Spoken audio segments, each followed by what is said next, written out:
to my party, we're just getting started. A life is a dream or a nightmare scarring. Hand me a drink cause I think I'm going all in. Get me a shrink who can catch me when I'm falling. Cover up my scars, flip the handlebars, crashing in my car, wake up in a bar. I'll be a superstar, just on my avatar. This world is so bizarre, empty out the reservoir. Yeah, I'm taking 6 shots, yeah, straight to the face. And I wanna get lost, I'm sick of this place. Don't know how to stop when I'm feeling this way. So I'm taking 6 shots till I'm feeling okay. I think I'm going crazy, don't think I'll get home safe. So I'm taking 6 shots, all straight to the face. I'm taking 6 shots, are you coming with me? I'm taking 6 shots, yeah, straight to the face. And I wanna get lost, I'm sick of this place. Don't know how to stop when I'm feeling this way. So I'm taking 6 shots till I'm feeling okay. I think I'm going crazy, don't think I'll get home safe. So I'm taking 6 shots, all straight to the face. I'm taking 6 shots, are you coming with me? And welcome everyone to the Man Cave. My name is Paul Knapp, and I'll be your host for today's show. It's an afternoon. It is not TST Toy Soldier Tuesday. It is TST Toy Soldier Saturday, if you will. And we have a special guest today from overseas. It is actually 8 o'clock his time, 2 o'clock our time. So that's why we did this on a Saturday afternoon, so we could all get together. But before I bring in our special guest tonight, I want to introduce my special panel. Both of these individuals have been on my show before. First off, we're going to bring in this painting extraordinaire, James Viola. How you doing, James? Hey, good to be here. Nice to see you again, Paul. Thank you for having me on. Absolutely, bro. Excited. And, I'm just I don't know with my subscribers now to join. And I don't know, should we stand for the Plastic General? Do we have to salute this guy? I don't know. What do we do for this, man? This is Christian Aldo, also known as the Plastic General. I am a man made of flesh. Actually, truth is, they did a blood test on me, and there was a certain percentage of plastic. Plastic inside there? Yeah. So hey, man, this is kind of interesting doing it on a Saturday afternoon, but hey, we do what we got to do to keep the hobby alive, right? Yes, Yes. sir. All right, Yeah, man. glad we were able to make it work. So normally on a Tuesday, I go around the room and I say, what's new in your zoo before we bring in our special guest. So, James, I just saw your last video. You were working on some 1/72nd scale. Don't tell Christian Aldo that, because The natural enemy of 132. Yes. Yeah. So lately my shorts have been blowing up because I have 2 1/72 scale videos where I just paint on the sprue, and they've been getting like regularly just been like getting increased traffic. And I've had U.S. infantry sitting in my shelf for a while. So I was like, oh, let's do a video. So I did a short, and now I'm working on like a long format video for that. But they take me forever to edit. It's like hours. So I'm about halfway through editing the painting portion of that video. Then I have to like retroly go back in and make the intro interesting so people watch it for more than 30 seconds. And that's where all the real time is spent, trying to make that part interesting. I just don't know how you don't get dinged on some of the music you use, because every time I try to use some of that, they're like, nope, can't get monetized. Nope. On shorts, you can. On long format, you can't. You have to use whatever they provide you. So the library, and if you have to upload through the YouTube app on the phone. Yeah. And it gives you if you just like add music, just search by your favorite artist, and all that stuff is okay. But you can only use it up to a minute. Okay. Right on. Yeah. So, but then you have to split ad revenue too. So it ends up being like 6 cents for every 1,000 views I get. So it's not much money. So I'm lucky I never hit 1,000 then. I guess I never. Yeah. I mean, you're not missing out on anything significant. Anything else new? No, I'm really just working on it's like 3 things at once right now, and trying to get like some other things in the works to kind of keep the site, or just kind of keep the channel interesting and growing. But nothing I'm really ready to talk about. It's sort of just all over the place. There's more painting tutorials. Yeah. Well, I loved your little walkthrough of your room. I think a lot of people are interested in that kind of stuff. Like, they only see like what we're doing on our tables. They don't see like our work areas and all that. That was kind of a cool little video you did. Thanks. Yeah, I kind of just wung that one. That was like something that I didn't spend a lot of time overthinking, which ended up, I think, working to my advantage. I usually overthink stuff like, well, should I show this? Should I show that? How much should I say? Because, I don't know, trying to get it down into a digestible amount of information is tough. And I said like 2 or 3 hours of unused footage for just the Painted Army Men video that I did, like my collection. So yeah, it was wild. All right, I'll move over to the Plastic General. Hey, remember, we got a special guest, so don't talk too long, okay? I know, this is my fault. No, I'm talking about this guy. Too goddamn long. You actually, Paul, have inspired me to create a video, and this is going to be a Plastic General workshop. Remember, like the children's television workshop? Yeah. Plastic General workshop. I do them every now and then. It's going to be all about 3D printed figures, and it's going to be about, from the moment they arrive, how to prepare them to make 3D printed figures into legitimate toy soldiers. Like that includes on how to make the bases for them, how to affix the bases, how to properly prime them, then basically paint them, and how to turn them into toy soldiers. Also, I want to discuss the pros and cons of the 3D printing hobby right now as it fits in our hobby. Yeah. But of course, we're going to talk about where the hobby is going to go once the proper resin is invented. It's going to be a renaissance beyond belief. Yeah, I think we talked about that before with yes, Toy Soldier Central, man. It's, boy, and we better talk about it because it's going to change the landscape like the goddamn Ice Age. Yep.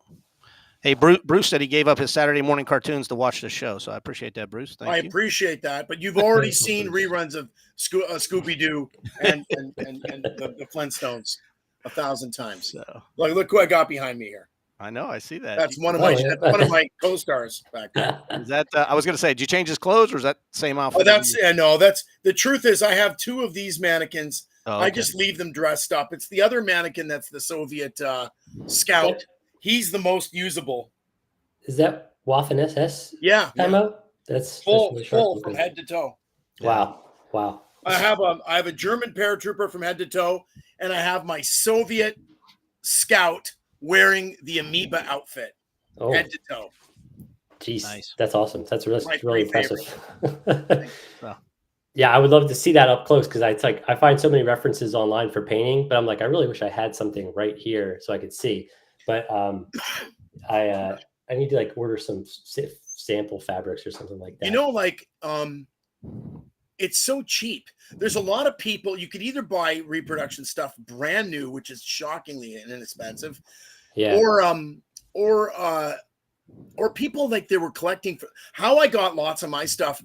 There was this old guy that collected his whole life, and that just one day, people hit a certain level and they just get sick of they did it. They did it all. They've had it for so many years, and now it's like me with Star Wars action figures. One day I said, Jar Jar Binks ruined it. I was out. I was out. Yeah, I'm like that with Magic the Gathering. Once they started doing all the universes beyond, I was like, I'm out. I'm done. Too much. Well, they can kill you. This is what the idiotic toy companies don't realize. Once they start oversaturating, completionist hardcore collectors go, that's it. I give up. Go to hell. I'm not buying 10 versions of Luke in Tatooine outfit. I'm not buying it.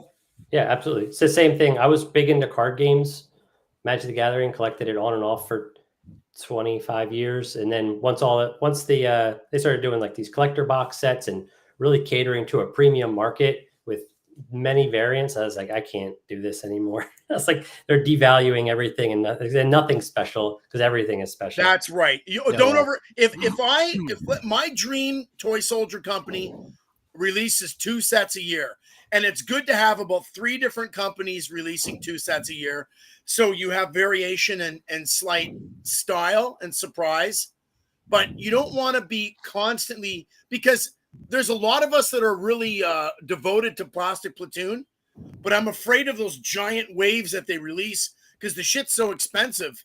It becomes terrifying.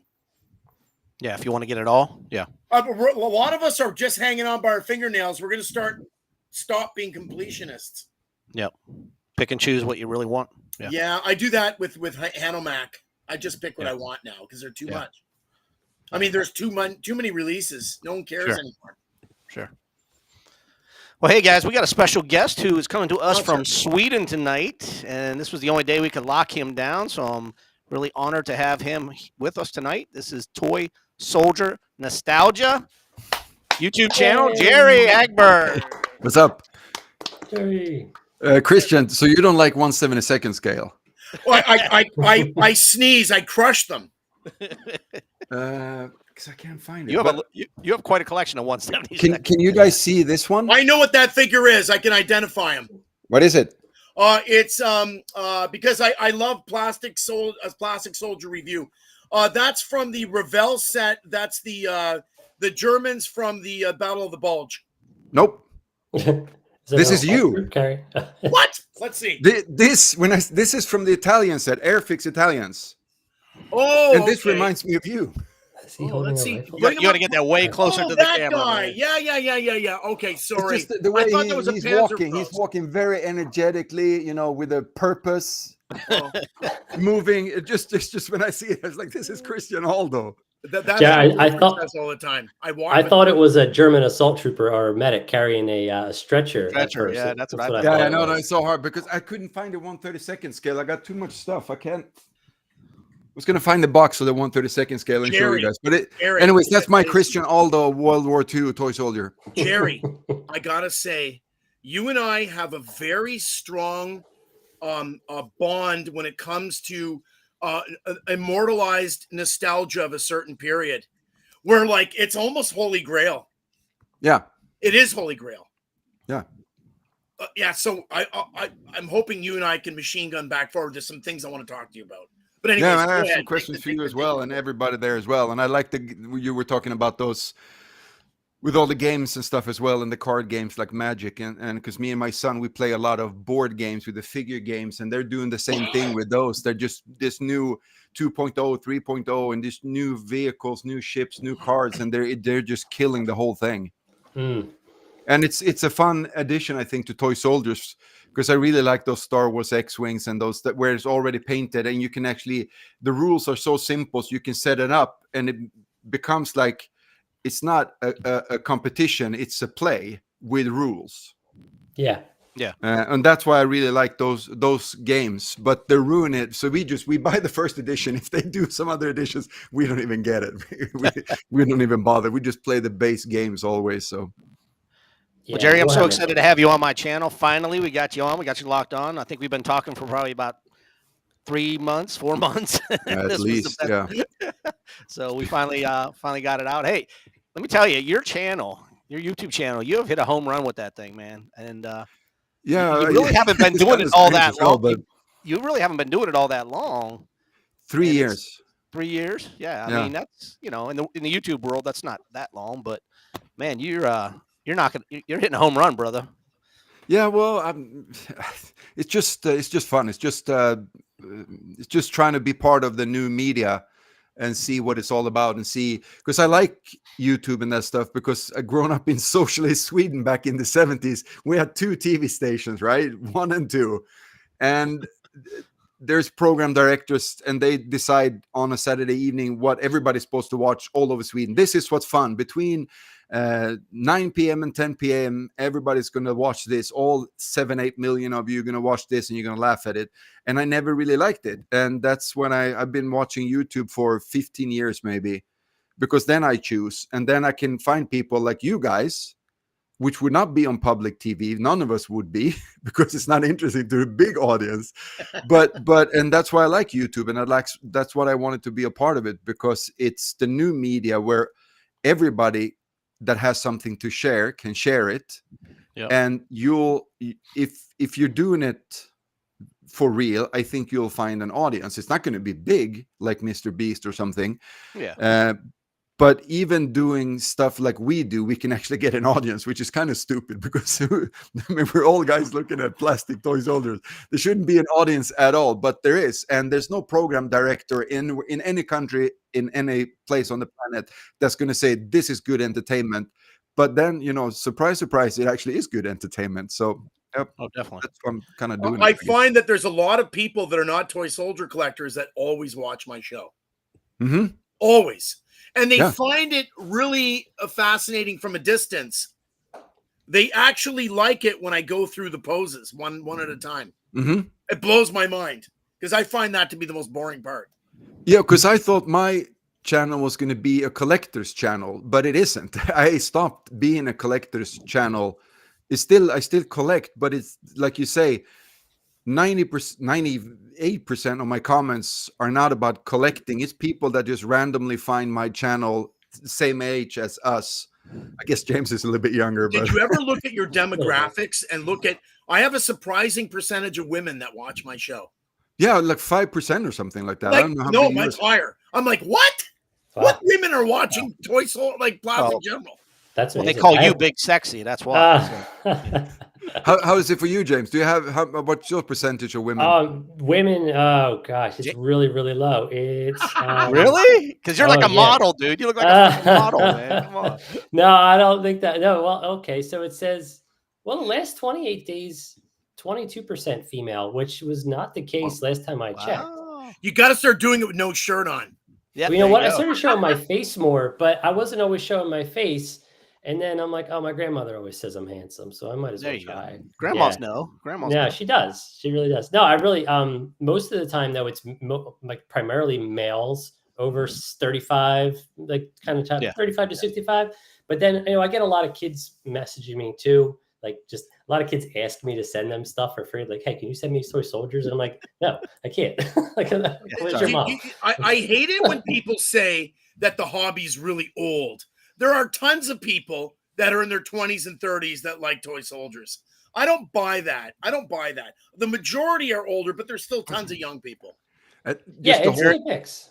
How It's is a it good overseas, mix. Jerry? Do you see? well, no, it's the same thing. I think all over the planet, kids. I mean, of course, with new tech and all that stuff. But the thing is that it's not their fault. It's our fault because we are supposed to show them this. And if we don't, how do they know? They don't know that plastic toy soldiers exist. My son didn't know that. And I brought out some of my old soldiers. I have only one photo. I wish I'd taken more photos, but this was early before the smartphones, but with the cell phones with the camera. We're setting up on the table, right? I mean, on the floor right here, an Africa scene with Africa core. And then two kids that live in the same area. I live in an apartment building, and in Sweden, we have a lot of playgrounds and stuff all over. So we had a sandbox right outside my apartment here, so I could just stand on the balcony and watch them. So I just I had a big plastic shopping bag of toy soldiers, old ones, that I just let them play with.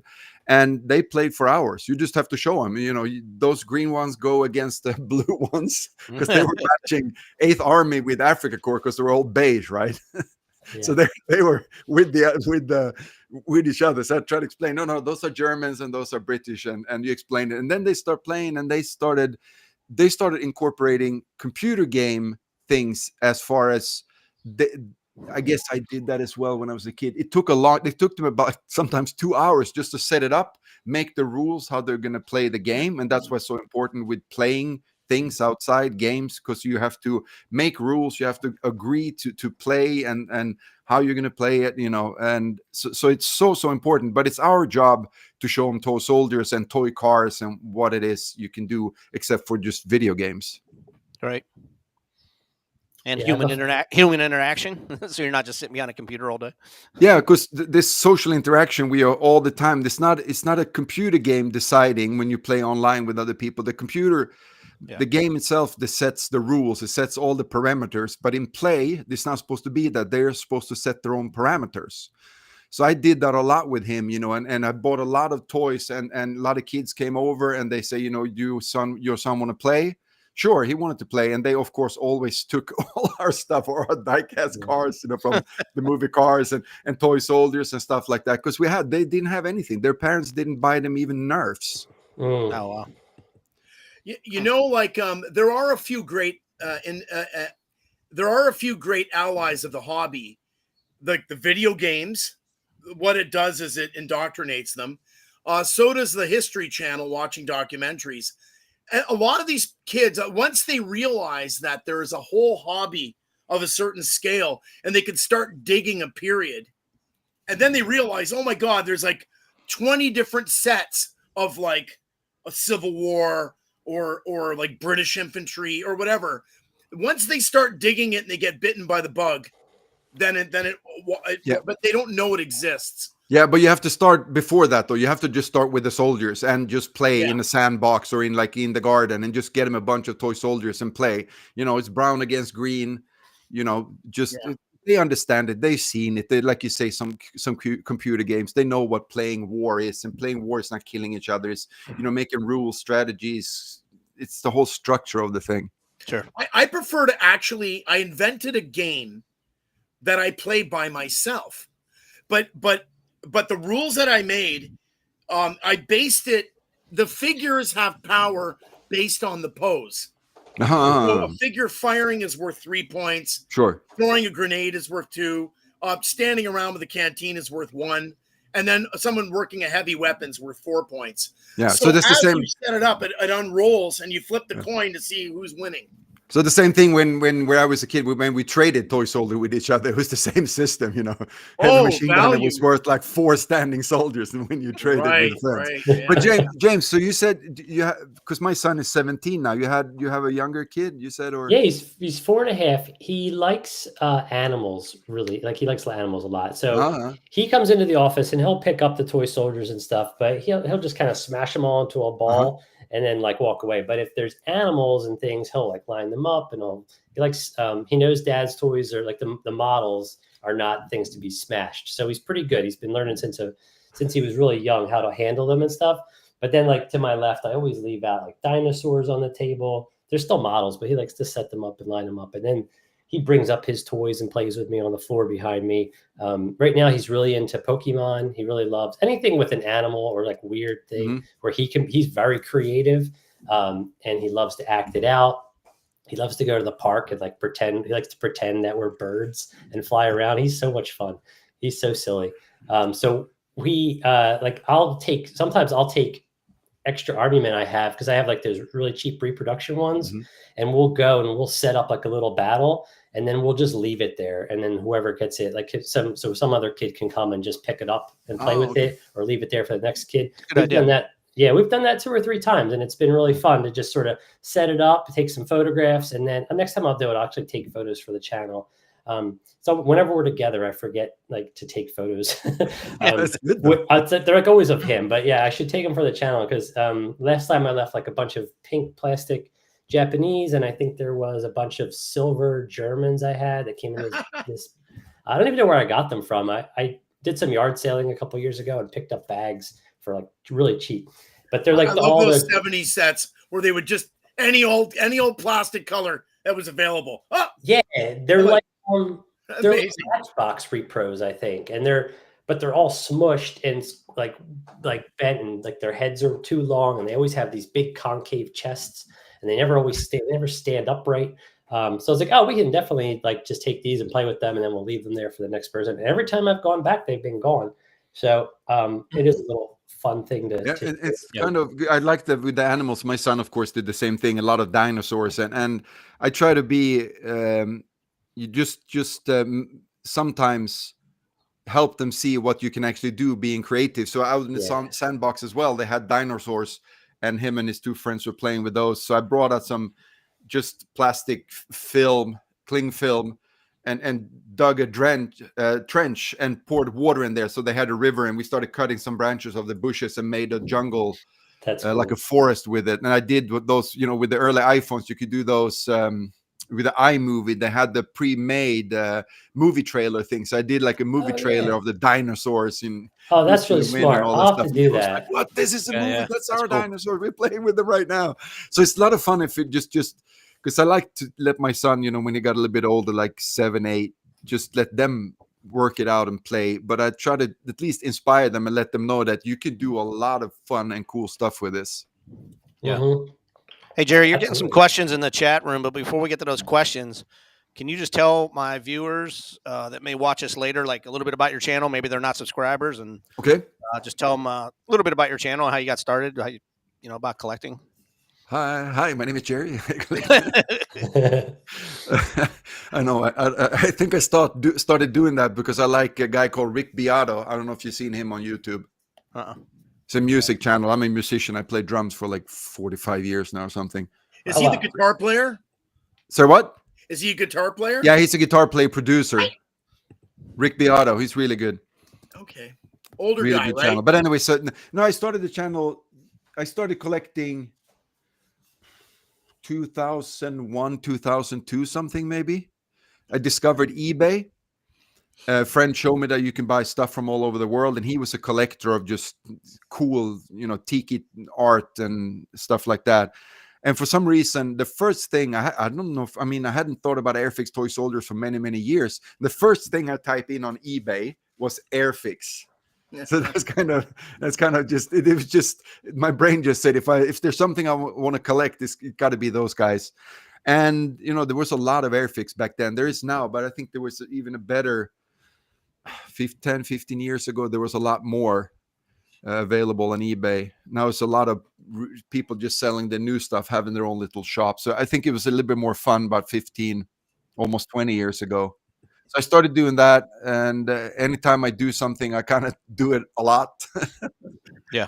So I bought a lot of stuff, but then it kind of faded for a few years in the 2010s, I guess. And then in 2021, I was thinking, should I, kind of like the Alexander guy from the Netherlands that sent me his toy soldiers in the last video, I was thinking, should I just get rid of these, or should I do something else, maybe like a YouTube channel and show this? Because I had looked at YouTube over and over. There was no Airfix. There was very little toy soldiers whatsoever. So I figured, if I really like these, maybe I should just show them to other people. So I figured I started a YouTube channel, and that's so it's 3 years ago now. Took about 6 months to get it going, because keep procrastinating. Like James said, also, you want to make something really good, and it takes a long time. Yeah, especially if you don't have like editing. I had very little editing knowledge, and that really was a huge like hurdle. I was doing a lot in iMovie for a long time, and then this past year I really took time and invested in learning how to do Premiere Pro.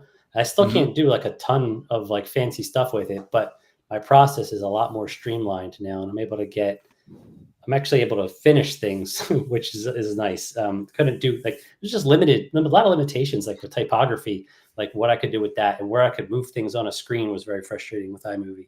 So yeah, I started using some free software first, and then I went to DaVinci Resolve, the free version. That's good. So I've learned that. So I have my process where it's not that cumbersome to do a video, because my videos are somewhat the same also. I talk first, and then I show the stuff, and then I talk a little bit more. So and I learned something. I really like YouTube. And I don't know if you guys know Casey Neistat, the vlogger. I think he's the best one at telling a story in video. That's who everyone like really gravitates towards. Yeah, I've never really watched him. I've watched him through other people telling me about him, but I'm aware of who he is and like what his whole thing is. He's very big into marketing and investing. I'll put a link up. I want to eventually look him up. Yeah, and he's just really, really good at telling a story with images. And I wanted to do something like that, but I realized it's not going to work for my channel. I'm going to have to do that some other way. But at least I try to make the videos a little bit more interesting. But then again, I want them to be kind of like this. Now we're here just talking to each other, right? And or someone is here at my house, which there's never anyone at my house. I don't like to have guests. Jerry, have a few beers, talk toy soldiers. That's what I really wanted the channel to be, and to make that as good looking editing wise and lighting wise. But then leave it at that. I think that's the best thing, because then I think that's the thing with YouTube. That there's room for so many different expressions. Look at Christian's videos; it's so far from what I do. So, and it's just a whole nother expression. But your videos got to take forever to make. Yeah. It's getting harder and harder as time goes on, because the more you do something, you without even realizing it, the more in depth it becomes. It's kind of like drawing a face. The first time you draw a face, it's just very plain. But eventually, after the 30th drawing, you start drawing the eyelashes and the light reflections off the eyes. And you go, God damn it, why is it taking 2 months to make a goddamn video?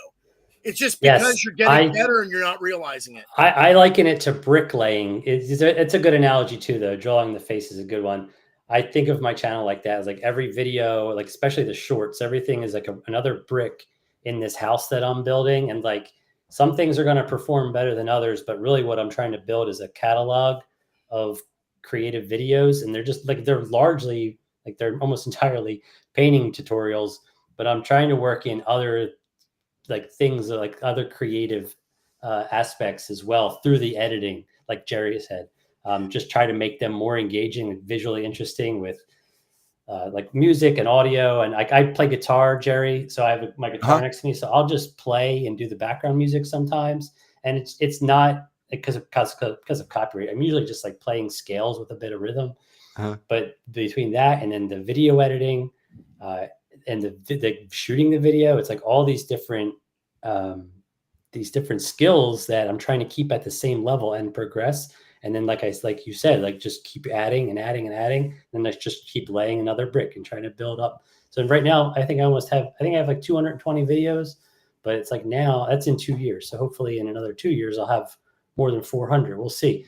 And like, that's a lot of IP, right? So like building something that's my own. And that's I was laughing a little bit when you're saying you play guitar, because I play drums.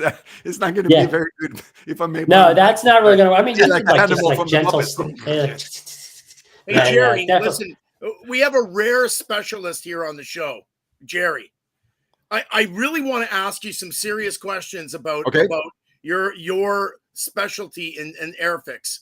Can I ask you some fast questions that I think? Yeah, but I'm not really a specialist. I don't. People. You are. I want to ask you, what is your favorite set from Airfix? Your favorite is different than what is the best. Because to me, Airfix is kind of like the Beatles catalog. It's immortalized, and whenever there's a new Beatles song that's been lost and found, the whole world knows about it. So, what do you think is Airfix's absolute best set as far as sculpting goes? And then what is your favorite set to play with? The Beatles, who are they?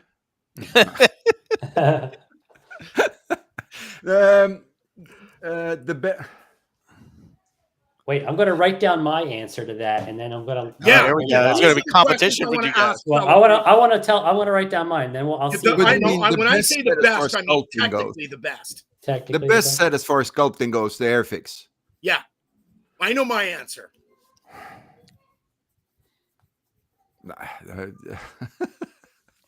It's going to take some time. I'll tell you what I think. Okay. The sculpting for the British commandos and the regular German infantry is perfect, and the scaling and the sculpting and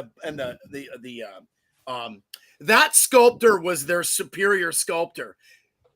But my favorite set was either the mountain troops or the German paratroopers. Yeah, the German, I can't remember now exactly. I have Peter Williams' books here, but the sculptor sucked, though. He was a terrible sculptor. For those two? Oh, God, yeah. Yeah, that was Charles Stadden, I think, for both of those. He came in after. 2 thumbs down. Yeah. But they're fun to play with. I even like Atlantic. They suck, so it's hard. Yeah, I know. But I mean, like the sculptor that was doing the German paratroopers, he had a propensity. He didn't know how to do a Schmeiser. He doesn't know what an MP40 looks like. Yeah, but that's the thing. That was the thing that Ron Cameron screwed up on the German infantry with that MP40, right? Yeah, I know. And Charles Stadden, I think it was Stadden. I don't think it was Cameron that did that set. Screwed up again. So, but I read a few snippets I got a hold of. Someone commented on a video on the Airfix 20 things, I think, that he had actually interviewed Ron Cameron, and I asked him when and who, and he didn't reply. So I'm frustrated. But Ron Cameron was really not a toy soldier sculptor. He was a sculpt artist. So what? Can't somebody reach in and go, "Hey, that's the wrong weapon"? How do you mean again? Like, it's a sculpt for a toy that's going into production. How did nobody say, "Hey, that's not an MP40"? I think he told them it was. Let's see. He said something. They had a question about that, and he said that was some. I can't remember, but he had done it. He didn't want to do it again, so he gave him some excuse, and they bought it. And as I understand it, the toy soldiers are part of the Airfix toy department, not their scale model department. Right. So there was But they two still different should standards. respect. I mean, it's a historical toy. They should at least follow the rules. So you Yeah. give me. I want James's answer. And I want your answer. The best and your favorite. What is it? So my favorite, I really like painting the. Well, I think I wrote down I really like the German paratroopers and the U.S. paratroopers in terms of like the details. Yeah, U.S. in the paratroopers sculpt. is a fun set. It's like, yeah, all the details in those sculpts are really great, and a lot of their facial. So a lot of them, when they're at a side angle shooting or something, they get that seam line down the middle. So from a painter's perspective, a lot of the U.S. paratroopers are faced like straight on. And like there's that one guy who looks like John Wayne. Jerry did a video on it. He's got like the gun here. It's a great sculpt because there's nothing in the face, and you get a nice symmetrical face, which is really not common with all the Airfix troops. But I just painted them, which were the British soldiers. They were really beautiful and like clean, and they didn't have like lots. Sometimes you'll get kneeling or firing poses where you get like a big wedge of plastic in between the arm and the body, and you just have like plastic there, and it's like really not differentiated. You don't know what it is. So when you're supposed to paint it, it ends up just being like a big blob of color. So that can be really like frustrating from a painting perspective. Yeah, so like the commandos don't really have that. They look great. I painted them. I got their faces really good. They had very, very minimal mold lines down the front, and then the recent British paratroopers were pretty good too. I really like the helmets tilted in those because I think it gives them a lot of character, especially the guy firing the Bren light. Like he's like got his head down. I think that looks awesome.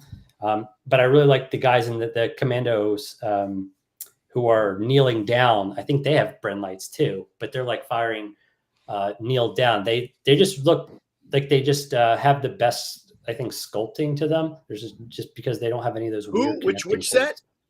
The British commandos and the British infantry. Like clean and well. The anatomy's perfect. The anatomy's off for the German paratroopers. That sculptor makes the feet too big, and then he what else? The weapons, no webbing. No, the weapons are wrong. Goofy. I hated that sculptor, but I loved the sets. Yeah. The paratroopers are cool because they have the big smocks on them, and it gives you a lot of room to paint all that detailed camo, like the P-dot patterns and the splinter camo, because they've been really challenging for me to paint, and having all that extra flat surface area is nice. Like I agree, they're not perfect for sure, but there's good paintings, like good surface area for painting. So from that perspective, I like them. I really love the silhouettes of I think every troop has a great silhouette. They're all so unique. Like it's one of my favorite things about them. I think I made up my mind. I think the best sculpt is the British Paras.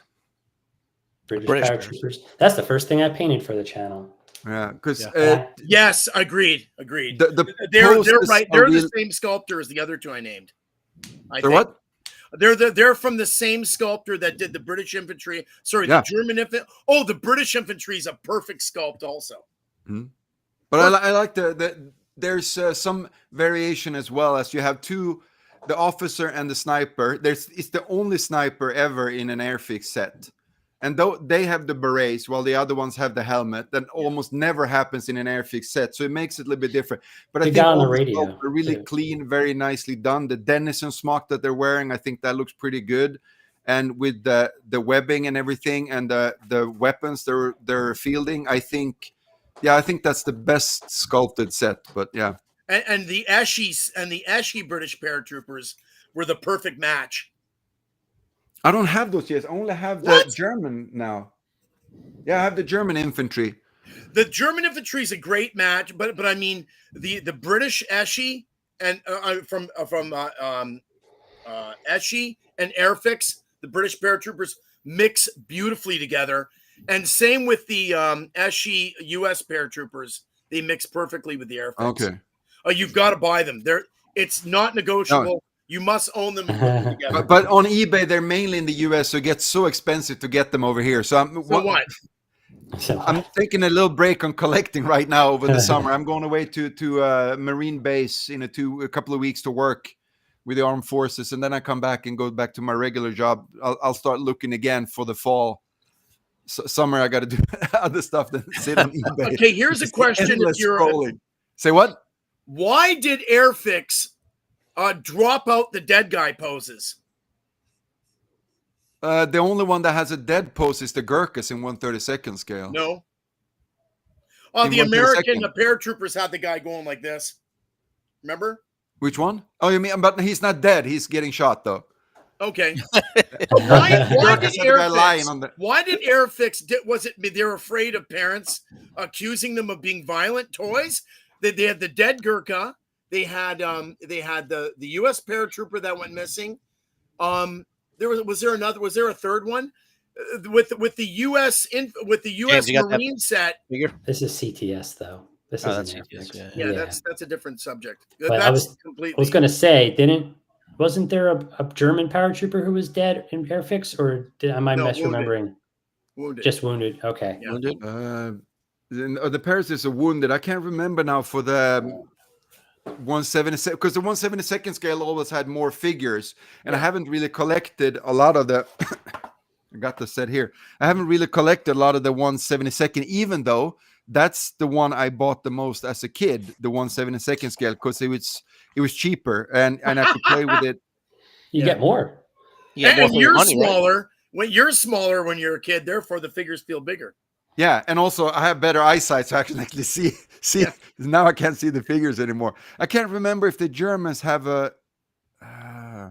Anyways, yeah, I gotta leave that because I'm not sure. So I haven't collected much of the 172nd scale or HO scale, but I'm starting to because it's really my favorite box art ever. Is the I don't have Box something art's a pulled good up. question. It's Yeah. the best box art ever for me, and my favorite is not a 1/32nd scale. It's the 1/72nd scale German paratroop box. That's my all-time favorite. As a kid, emotionally, when I see that set, if I had to sell all other toy soldiers, I would keep a set of those. To have the German paratroopers. Yeah, here you go. This set, because I remember buying this at a shop. Yeah. Yeah. And it's this artwork is just fantastic. And in the small scale, I think what you're talking about, Christian, those little bit not maybe great sculpts doesn't show. And I think maybe it has to do with how they scale them as well, and who was doing the pantographing at the time. I think they go big first, then they go small. And small and small. Yeah, so it's bigger than 1/32nd One of my scale. favorite things about the only thing that I really love about 1/72 is it shows you for immortalized sets, it shows you all the poses that in an alternate universe you would have gotten.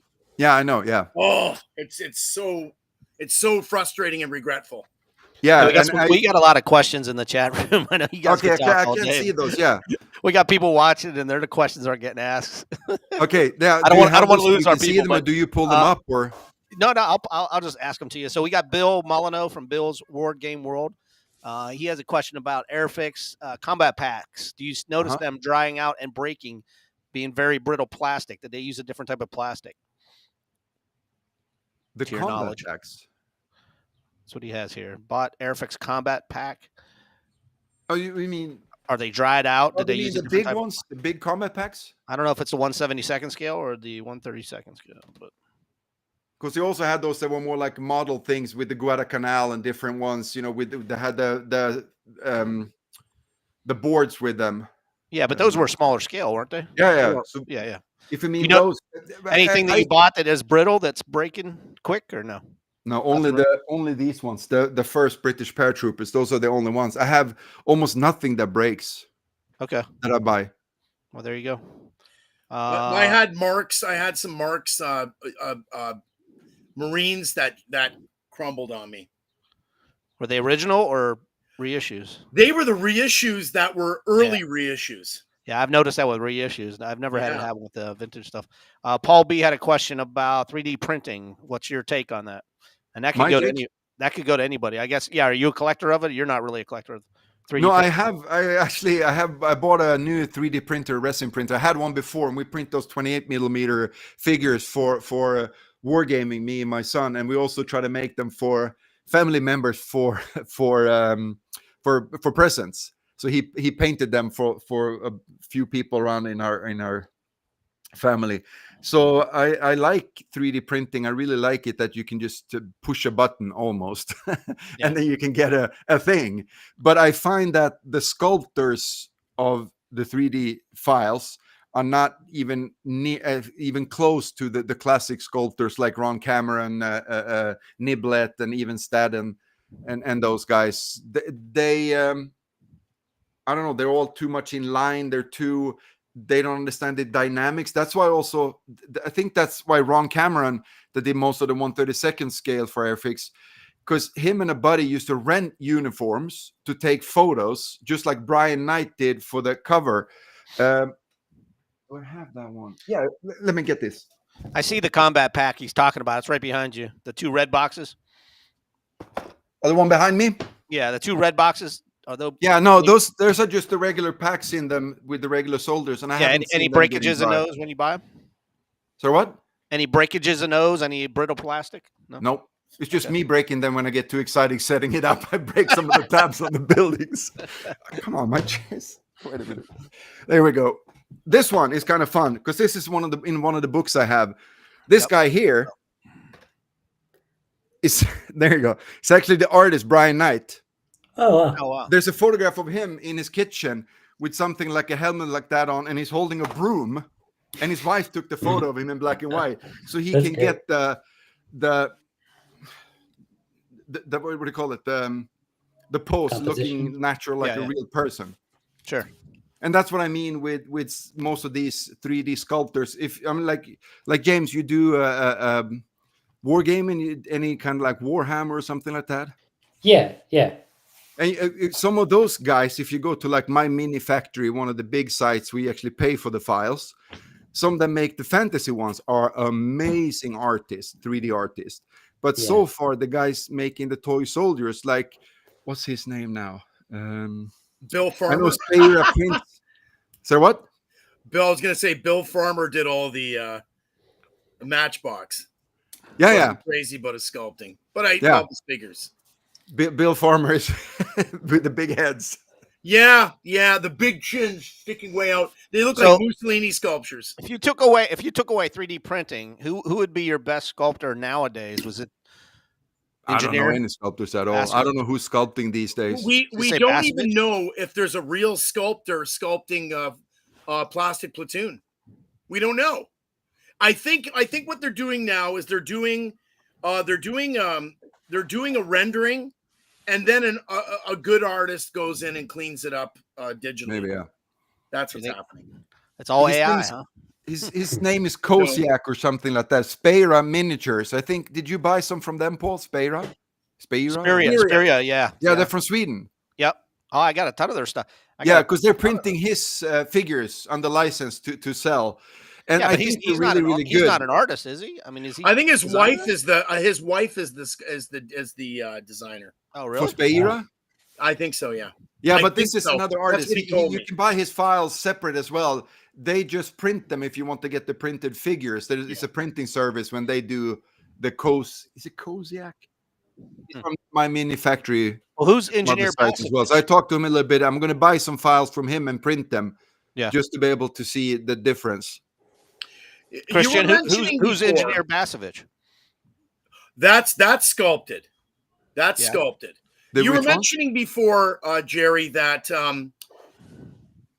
the reason why sculpted figures they have more of they appeal to us more is because for somebody to be hired to sculpt toy soldiers, they would have had to have been an accomplished sculptor or an accomplished artist. Yep. Therefore, it translates well to good art, which stands the test of time. Yeah. In the other case of people doing 3D renderings, you have somebody that knows how to do a 3D rendering, but is not necessarily a good artist. Sure. So I think that's the finite thing. It's the difference between someone being an artist and being a photographer or somebody who owns a really good camera who's not an artist? Yeah. No, I actually studied when I lived in Los Angeles for 8 years back in the 90s. So I studied at a community college photography for about 2 years. And it drives me nuts when someone says, like, look at this great picture I took. And I'm just like, no, it's not great at all. I know it's great because it's a lot of emotions. It's of your grandmother at her farm, but the photo is crap. But the subject is very dear to you. But I would hear this all the time. It's not very good at all. As an art, like someone says that they're an interior decorator, right? Oh, but are you an artist? No. So how the hell can you be a good interior decorator if you're not an artist? It's impossible. Yeah. The same thing. Jerry, you got another lover of Atlantic? You got a bunch of Atlantic boxes behind you? Oh, yeah. There's a good one. Atlantic. Yeah, I love Atlantic. I mean, that's the thing with this. You can't take this too serious. They're just fun. That's the way it goes. It's just fun. I had a friend back in the 70s, Paolo. He was from Italy. He went back every summer to Italy to go to summer school. So we got summer vacation for 8-9 weeks. He had to go back there.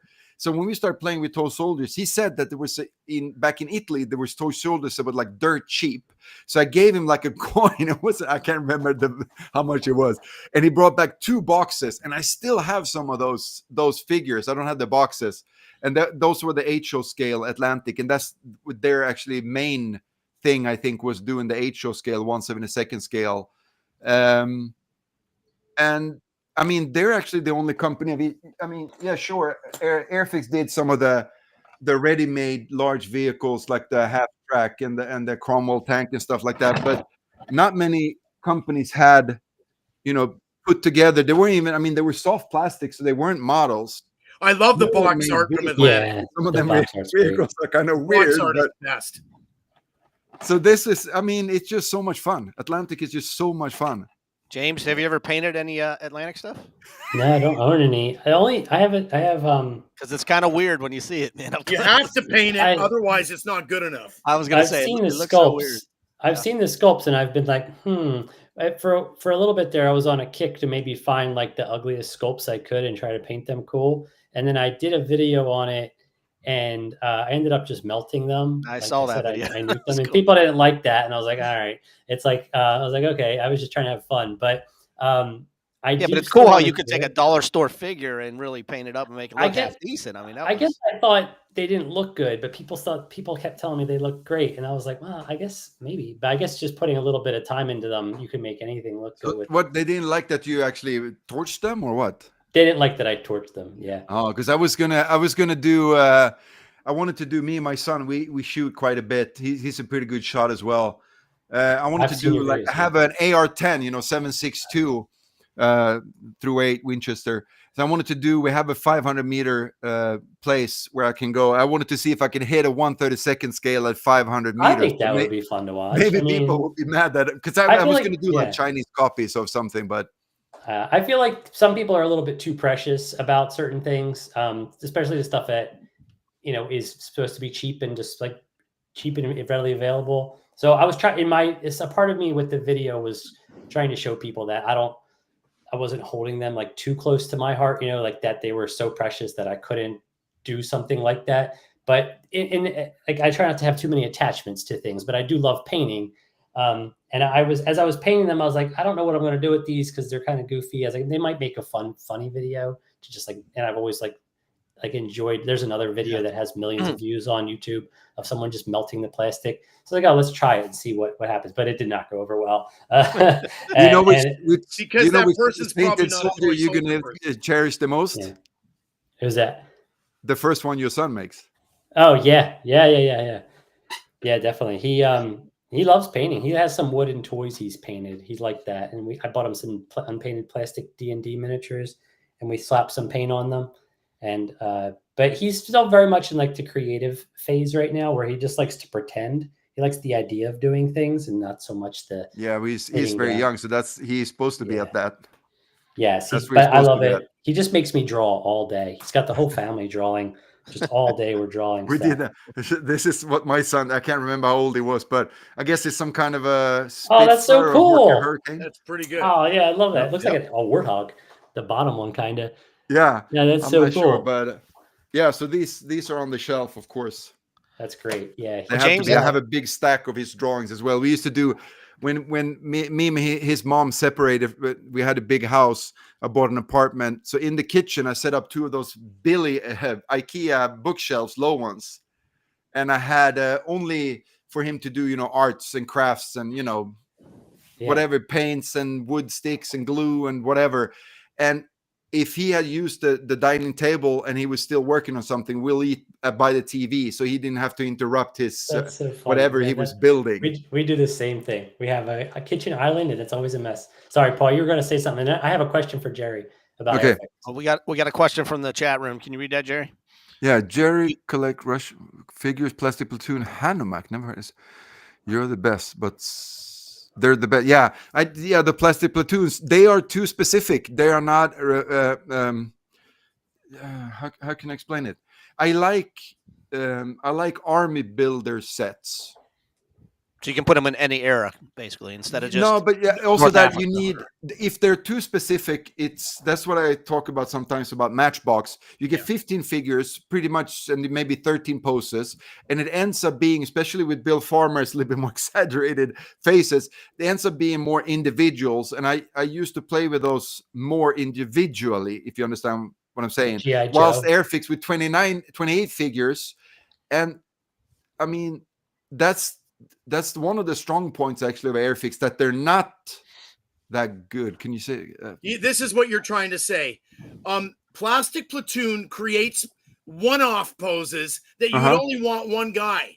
Like when my set comes out, all 6 poses are army builder sets. So you could have them in multiples of 10, and they're all fighting, and they're all there. It all makes sense. Yeah, it's That's more like a general pose, a general kind of a soldier. Yeah, and that's what I think was Airfix's Yeah. strong point. And that's why I didn't like when they went to the 14-piece box, because I think the 14-piece box was geared towards scale modelers. And like we talked about, the sculpts weren't good enough for them to enjoy them. Especially when they started doing the 14-piece boxes, late 70s. I mean, Tamaya was... it's just off the charts how good those were. Yeah. They're 135, multi-pose figures. Yeah. James, you got a question? Yeah, just Jerry. So you have a lot of information, like seems like just like off the top of your head. I was wondering if you had any, like, where do you get this knowledge? Is it online, or have you read books? And No, there's I nothing can't online. find Yep. Actually, there's 2 good sites. info. There's the one Airfix. Paul, so you put this is going to be on your channel under the live tab later, right? Yes, sir. So you can put information. I can put some links in there, and then you have Plastic Toy Soldier review, which is fantastic for 1/72 scale. Right, I've watched. The other one is I for checked Airfix him out. 1/32 scale. But no, it's just books, and they're so hard to come by. Like I have this one that I took me like 2 years to get one. One guy was really nice enough to sell it. This is also not What is 1/32 that? scale, and of course, but Peter Williams did that's a just- great job. And this is, I mean, That's cool. it's That's just so awesome. much stuff in here. Yeah, that's great. Because I was That's wondering when I found out that Paul Stadden, and I mean Charles Stadden, did those late Airfix 1/32 scale, like the US paratroops and maybe the British paratroops. Is that an unofficial guide, or is that produced by Airfix? No, he actually did this with Airfix. So he has he had a lot of he got a lot of information from them, going through all their archives. So in the book, he states like when they actually bought the mold itself for most of the sets, like the first Guards Band set. He says that they acquired the mold for those in November of 1959 or something. That's cool. That's really interesting information. Because I'm always like, how does he know this stuff? Like, how do you know the names of these sculptors? Because there's only 3. Look it up. Yeah, you can't, I mean, I'm just like, where did this information come from? No, but I do like this. I like to be, when I do something, I try to do it pretty intensely, or whatever you want to say. Yeah. Like with Jerry. everything I do with music, I started playing music, and people, when you're 15, 16, some people, we started to get a little bit better, and I figured I got to get really good. So I went to America to study at Musicians Institute. No one, and we wanted to be rock stars, right? In Hollywood, hanging out at Rainbow Bar and Grill, and I went there. No one else from my town went, so I went and did that, and I was into bicycles in California. I rode a lot of mountain bikes. So when I went back to Sweden, I actually bought a bicycle shop and ran that for like 10 years or something. And then, I was into Vietnam era collecting uniforms, replica weapons and stuff like that. And I had a whole basement room full of, I must have had Sweden's best collection of Vietnam era. So that's, I really like knowledge. I think it's a lot of fun. I get frustrated when I don't know. So I buy books. Jerry, well, I really appreciate the channel for that. Go ahead. if Sorry. there was within the realistic realm of Airfix, what do you wish Airfix did that they did not do, or you could tell that they would have done if they didn't discontinue the 132? I don't think we don't really know what they would have done, but more coherent lineup, so that every German infantry has. Who else makes that now? Is it for 172? But you need like a German infantry, and you need like the infantry support group from like the British, and then you need like I don't have that here, but Atlantic, for instance, made just a regular field gun, right, with a few figures, and that would have been nice. And when they did the 132nd scale vehicles, why make some Cold War era and not just make them old World War II? I know. I think toward the end of Airfix, they were getting desperate, and they were starting to take like shots randomly, like they did the stupid spacemen, because they were trying to jump on they did the football players. They did the most useless set of medieval figures. Like they didn't even like create like British knights versus French knights, just like 7 poses of knights. Yeah. They were just reaching for shit, and and it's too bad the stuff wasn't directed with more thought. Like all the modern sets, I wish instead they would have, because that was a great sculptor that did the modern Germans. Yeah, it's Ron Cameron. They would have did Waffen SS, sure, or they would have did late war British instead of the Cold War. Some more Russian sets. I look at those figures, think, oh, what a waste, and they just threw it to the wind. Yeah, it's kind of sad, and but I think it was. I have some other books. 40 years of Airfix toy soldiers is not here right now. I think it's in the other room, but and they go through a lot about the toy department that actually the toy soldiers were part of. And they were huge. They were so big. I think they bought Dinky Toys as well, right? And they bought a lot of other companies. So from like the mid 50s, 60s on, they were just like that, taking off. And they just, whatever they did, they sold. So it was the company. They're supposed to make shit, right? So they just made stuff, and they made toys. And some of them are so useless. Like this here. Everybody did this. It's not like Airfix did these. These they bought off some they went to Taiwan or somewhere on a toy convention fair, and then someone in Taiwan had made a Datomatic car, and then everybody made one, and they usually just put their name on it. Like you have the Plasti Airfix, which is a German Airfix company, so it says Plasti Airfix, and it's just Airfix rebadged for them. So I think it just, I don't think they were like taking punts left and right. I think that's just the toy industry. Just I think they were. I think they were getting desperate. They felt the sales dropping, so they're reaching for anything. They said, "What's popular right now?" It's also indicative of Britain's detail. Like toward the end, they were just grabbing for anything: spacemen, hospital sets, anything. Anything they could do. The Britons, those green and yellow space things that you could put together, it's just so. I wouldn't have liked that as a kid desperate. At all. You could tell they were desperate. Yeah, man, and also not only desperate, but not in tune with what kids like. Right. Yeah. Because I mean, kids like toy soldiers, they like toy cars, they like that's it, and just do the basics over and over and just make them better. And That's if it. they want space stuff, they have Star Wars action figures. So Yeah. they were competing. They were, I don't know, just, and everybody looked like they were desperate, throwing money away, sinking all their money in projects.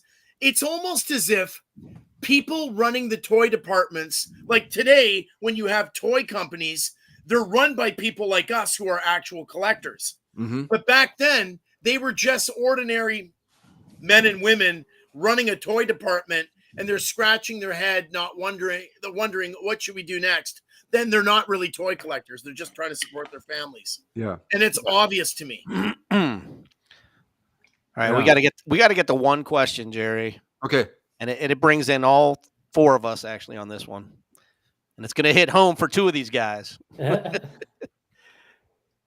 To paint or not to paint? That is the question. Both. Now I know these two guys' answers because they paint all their shit. No. Some of the guys that I collect with are anti. You don't touch plastic with anything because, I mean, maybe the newer stuff you can, but the vintage marks, you don't touch that. I mean, that is sacred. And the minute you put anything on there, you're out of the club. What? So Jerry, what is your take on this? When you get some Airfix stuff, are we okay to paint it, or do you leave it the color it comes in? What's your take? Both.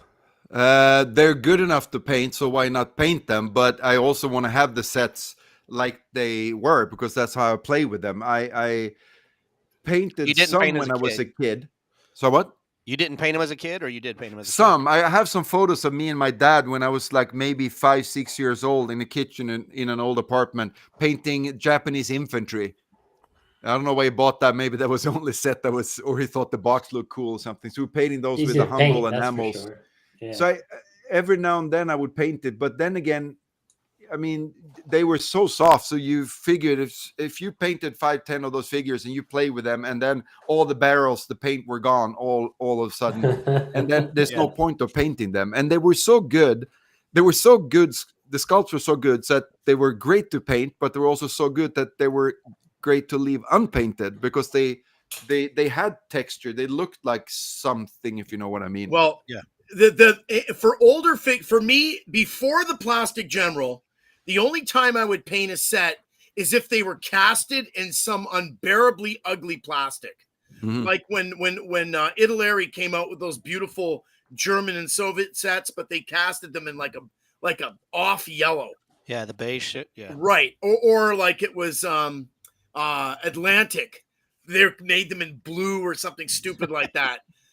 But when it comes to Plastic General, whenever I know I'm going to use a set, I have to paint them. But I don't. Painting to me is a pain in the ass. I'm not. I can't. It's torture, but I do it. James, I know your answer to this. But go ahead. Yeah. I started painting because no one else was painting them, and I was like, "Oh, this is kind of cool." And I was still getting back in. I painted in high school 20 years ago, and then in 2020, my son was born. I was like, some friends got me into Warhammer. I was bored with Warhammer, and it was so expensive. And I found my old toys, and I was like, "Oh, well, that's kind of cool. No one's really doing that." I was like, I'll try it. And then it's just sort of, started to hear more from the community about what I was doing. And I just kind of found them, and they were still affordable. So I was like, oh, this is cool. I'll just paint these. And it was funny because I never swore I would never stop painting fantasy stuff. I was like, I just want to paint fantasy, like high fantasy, like crazy stuff. And then got into 40K, and I was like, this is fine. And then I was watching a painting podcast, and they're like, if you start painting, you're eventually going to get into they mentioned you're eventually going to get into historicals. And I was like, there's no way I'll get into historical painting. And now it's like, it's all pretty much all I paint is like pre-Vietnam era World War II stuff. I want to get more too, but there's still so much to learn. I feel like I have so much still here to learn to get better with. Like I bounce back and forth between 172 and 132. And people are asking me now to do 148. And I some parts of me wants to try like 10 millimeter and see what I could do with like real small stuff and just create something. I agree with Paul. Paul up there says you can't paint Mark's Germans. It would ruin the nostalgia. And I disagree because Mark's Germans are bad sculpts. and they were casted in that White? light gray plastic. Yeah, The I know minute you're you paint them, they improve. They go from a 6.5 out of 10 to a 7. part of it, yeah. Point Part five. of it for me was like thinking about saving things, like giving them new life. Sort of like I had like a lot of ideas for the channels, like take old things, put a unique spin on them with a fresh coat of paint, and then try like just improve my painting skills as well. So yes, definitely that. Like try to find some secondhand toy soldiers that were well loved or maybe dirty, and then clean them up and give them a whole new look and kind of show people what really just to inspire people to take it and do it themselves. That was a lot of the at the heart of what I was doing when I started the channel. Like just a lot of the first early videos were little dioramas, and then I started doing shorts randomly to test how they were because they were relatively new 5 years ago, and started to hit with them. I guess I started in 2022 with that, and I started to see that I could use the music I wanted to, like Paul has mentioned. I was like, oh, that's great. Just make little music videos, and people really responded to the music choices as well. So a big part of my growth, thanks to like bands like Metallica and Black Sabbath, people who really love that music that I grew up with I grew up in the 90s. You guys, but you guys appreciate that stuff too. Like just I saw the last concert with Metallica in Stockholm, Solnahallen, when Cliff Burton played his last concert with Metallica. He died in the bus accident going down to Gothenburg in that night. So I saw the last concert with Cliff Burton.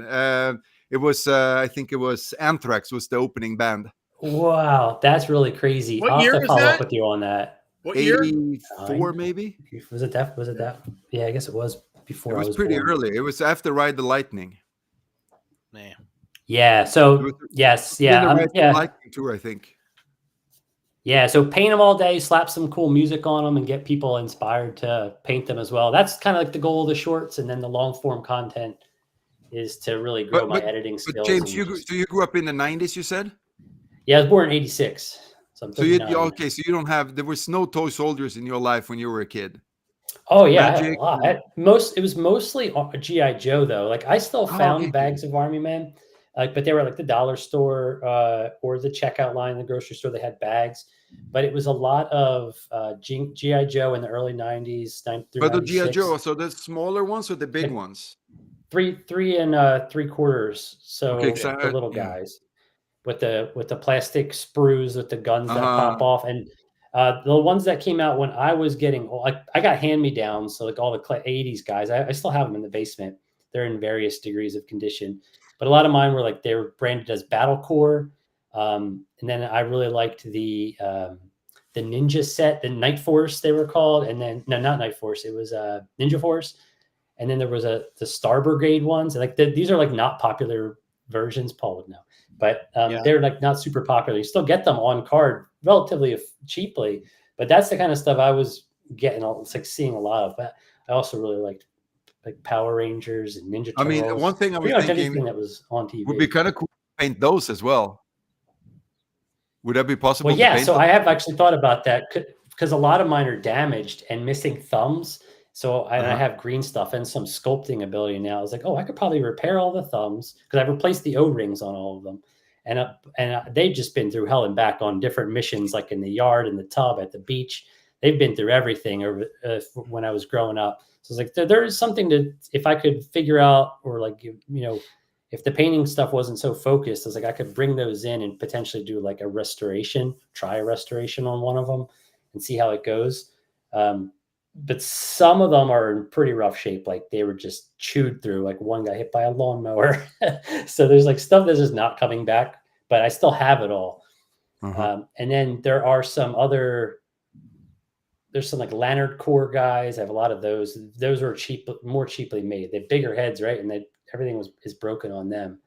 But some relatively unpainted plastic. But Paul, you have the predecessors to what do you call to the GI Joes, the 3-inch something like those Mac, right? Mobile Action Command. The ones we were talking about, the Mac, yeah. Yeah, they're so cool. They're so bad, but they're so cool. That video should be coming out pretty soon, man. So you just bought the big thing, right? The command center, right? You did?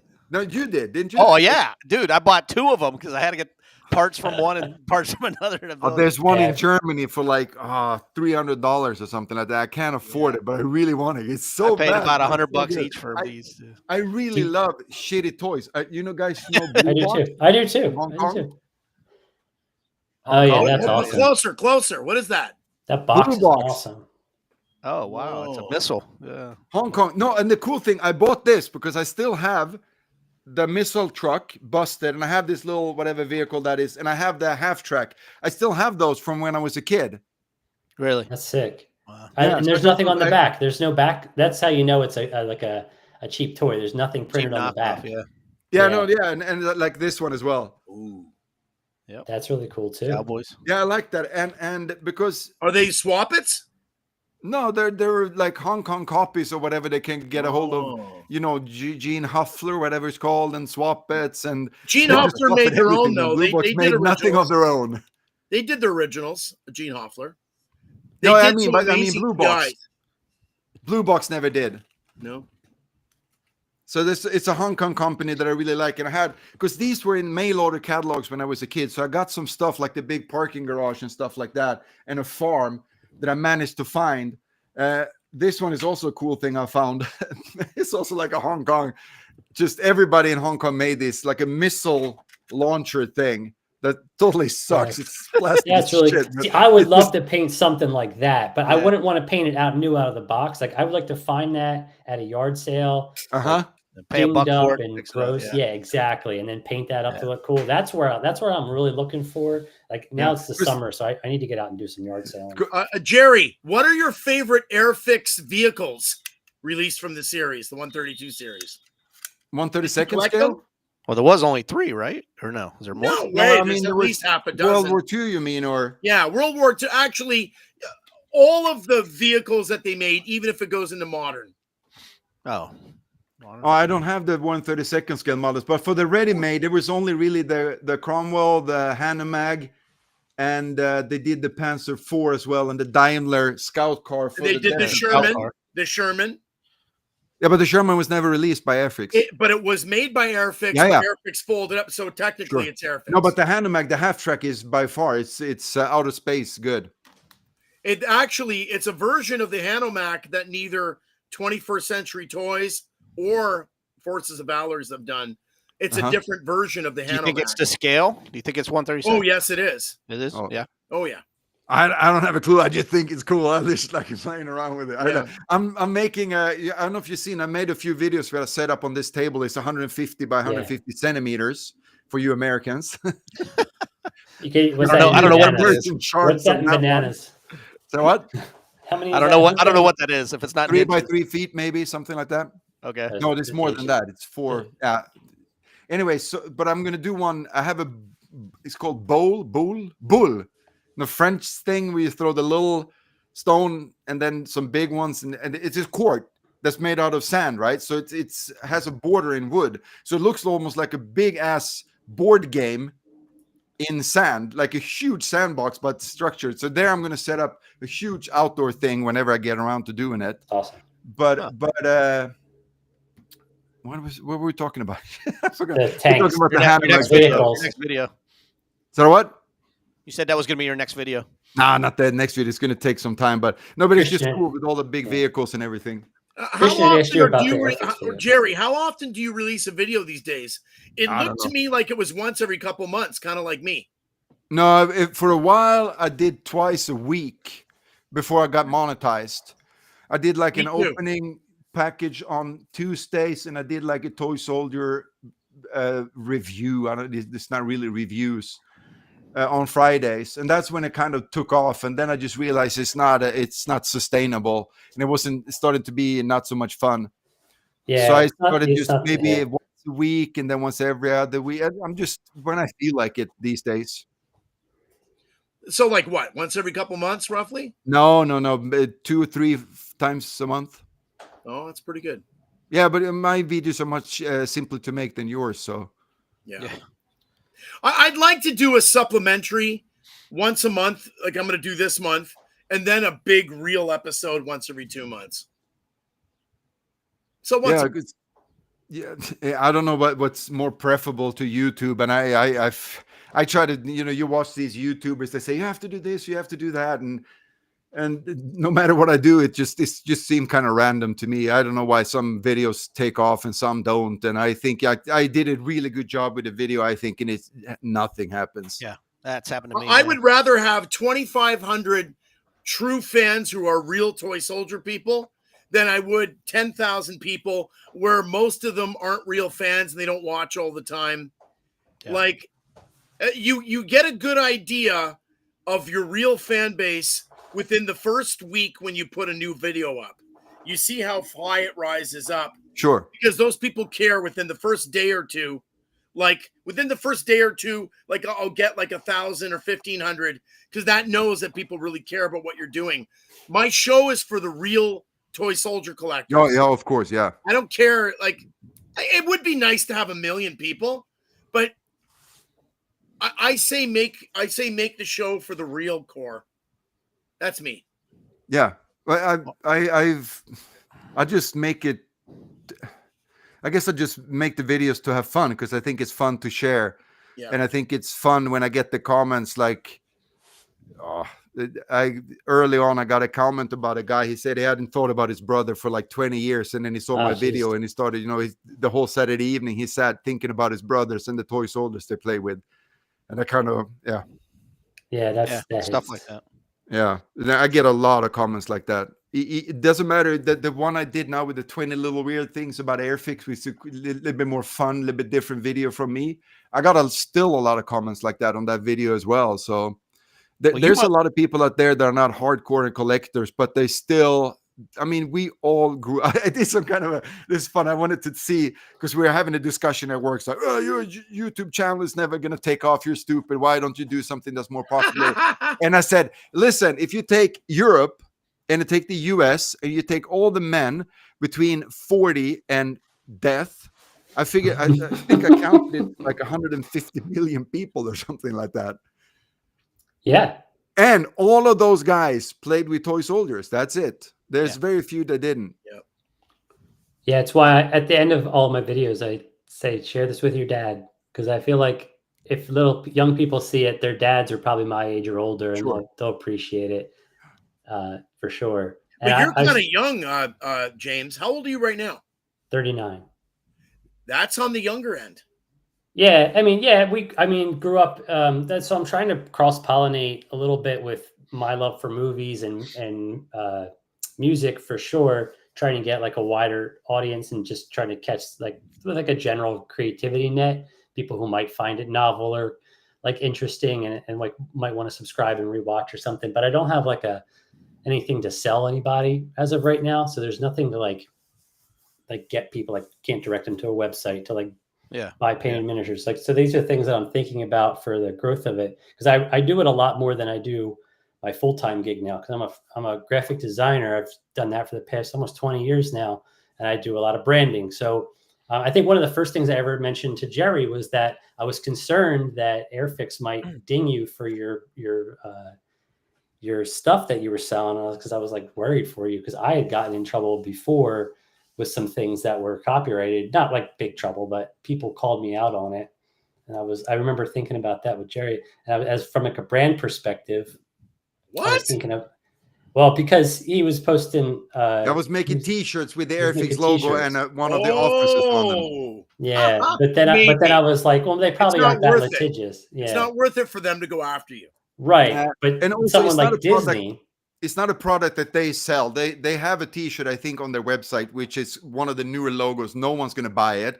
I feel it. I just figure it's kind of fan art. You're probably fine, yeah. But I was thinking probably about be fine, and I think I did it very respectfully to all of us that grew up with these things. And there was nothing like that on the market, and I didn't sell that many, but I sold. And you're not like enjoy them. You're not like selling them in mass production in Walmart and stuff like that. So no, but it came up in my head, and then that was sort of was leading through some thoughts on what I was doing with the channel too, and it's kind of been this back and forth on like how am I going to grow it beyond this, because I'm not doing so much of the design stuff anymore. I still have clients. It's just I'm trying to make the YouTube thing more like more of it, because I just got monetized this year as well, and it really is grindy. You have to try and, like, if you want to try and make money from it, you have to figure out how to get, like, capture more of an audience. And I totally get and respect, like, trying to focus in on one core demographic. I think that can work really well, as well, if that's like, if you can, if your goal is to monetize and you can find a way to do that. For me, it's like, I feel like there's so many ways I can take it. Like, do I paint and then sell direct?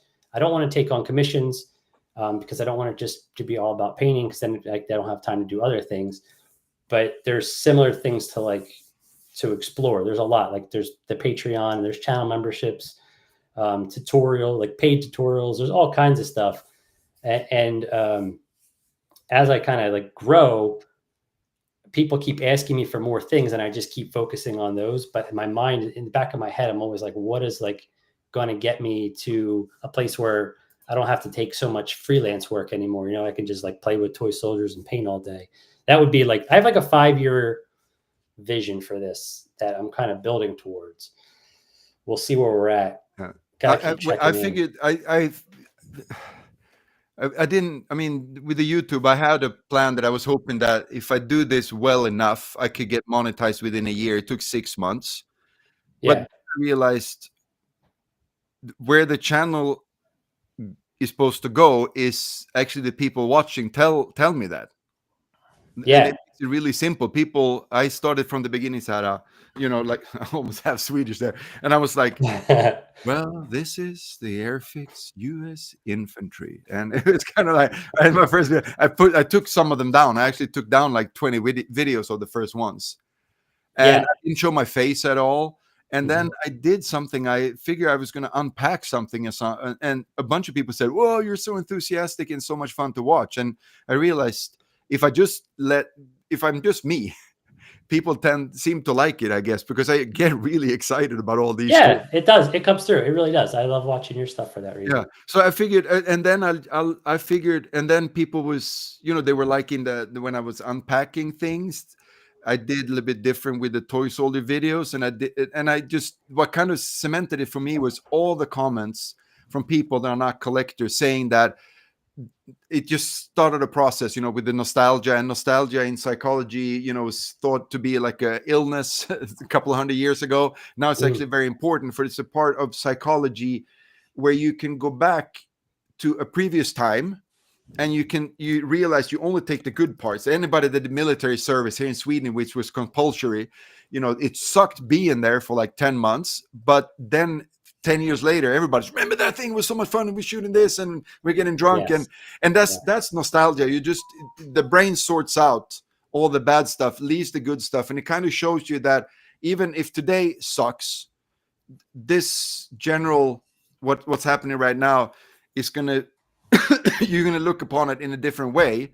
And that's what nostalgia is so important. They actually did studies on nostalgia that people, I can't remember. There was something that they got to think about nostalgic things, and then afterwards they did some tasks, and everything was just better. It was just better when you could connect to something nostalgic that gave you comfort, lowered blood pressure, everything like that. So, and that's why I started the channel, and that's why it has nostalgia in it, because I realized when I bought these figures again back in the early 2000s. It was opening like a portal to a younger self that I hadn't had contact with for a long time, because I was in the thing of being in my 20s, in my 30s, playing music, doing things, running a company, and then all of a sudden I could just sit back a little bit and see that now everything being great is not the end goal. So wait a minute, you had a nostalgic relapse at what age? So let's see, the 2000. Let's say it's 2002. That's okay. I had my nostalgic relapse at 17. So what? You had it? Giant collection I'm standing in right now.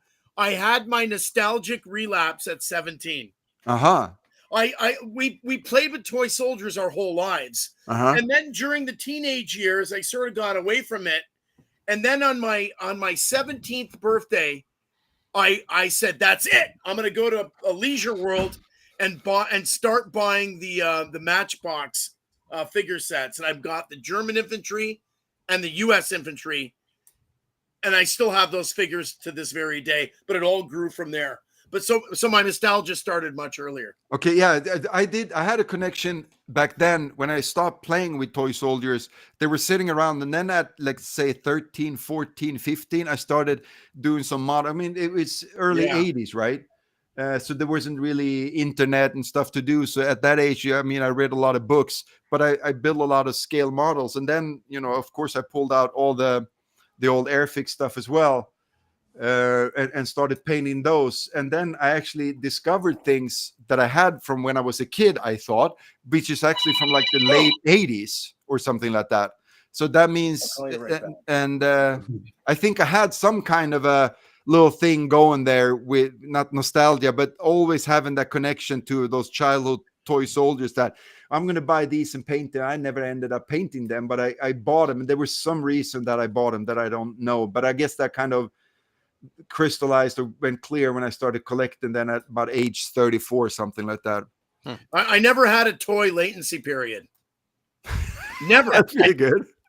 It went from one toy or one subject, and then it would double up. It was always something, even in the teenage years. Even in my 20s, chasing chicks, going to nightclubs, there was nonstop toy collecting my entire life. Oh, okay. Never. I remember. I could circle back. You know what I'm getting I'm getting a sentimentality for now? And this one's strong. Mark's 6-inch figures. Yeah, you said that last time on my show. I tell you something. I would love to start a company making new 6-inch figures. You know they made those figures in 1/32 scale too, right? I know. Well, no, they didn't. Well, I have 6 of them. No, you don't. Oh, you mean they cheated and made pirate versions? I don't know who made them. I think it's Rubenstein, maybe. Yes. Those are fakes. But how many? Like James has one there. Yeah, how many of those? beautiful. How many different poses were there? And they're cast in such. They're nice probably plastic. only like 6 or 8 poses. There's not Yeah, many. I saw a lot when I was looking for them. They're cast in such nice plastic. You don't even have to paint them. It is really nice. It's really they're nice. beautiful. But just cleaned it up. imagine if there was a company that started making new 6-inch figures in subjects that have never been done, like Napoleonics or like Zulus or Aztecs. Oh, that'd be amazing. I'd But love the thing some is, 6-inch. I have no relationship to those because back in the 70s in Sweden, we had nothing like that. We only had like 1/32 scale and 1/72 scale. That may be, but have you ever held some of those in your hand? No. Once you do, it'd be like holding, I imagine, like holding a newborn baby. It starts to grow on you. The probably weighs That as much as particular this sculptor is an amazing sculptor. James, is that a repro or is that a? No, this is legit. Just gonna It's got the stamp on the bottom and everything. I paid $2 for it at a toy fair a couple weeks ago. But even the reproductions are done in really good plastic. This is really solid. It's really beautiful. I was cleaning up the seam lines. I still got a bit more work to do now that I'm looking at it with fresh eyes because I do want to paint it. But the even the base has some like rock pebbly texture on it, which is pretty nice. It's really cool. All the marks. What I find interesting about all the marks bases is they're so like they're just like they're not just circles. Like they have got character to them. Well, that's how these ones are, man. This is the I've never held those in person. I don't have any of those. I go looking, but they're not really. That is a company. They did that. They did those out of Russia. I don't know where I got them on the. Look how thick that. But I know I'm an expert. But I mean these are all the Mark's poses. Yeah, that's a thick base. I found one of those in a store, but the gun was broken, and I was like, I'm gonna come back and get. They're all the same poses that we had in 6-inch. yes. Yeah, I've seen the 6-inch. There was a company out of Russia, and what they did is they pantographed the figures, and they made bootlegs of a whole bunch. They did the Soviets, they did the Japanese, the Americans, the Germans, and So they did, and then made it in 1/32 scale. well, they're a tiny bit smaller than 132. They're somewhere between 1/35 and 132, somewhere in the middle. So, Kristen, you were saying before about if Airfix, what Airfix didn't do, and sometimes they Matchbox did a few diecast 164 vehicle stuff like that, but they never did any German stuff. So when I was a kid, I actually made my own from Matchbox. Yeah. So Very and cool. this one as well. German It's stuff blue was box. less common before the year 2000.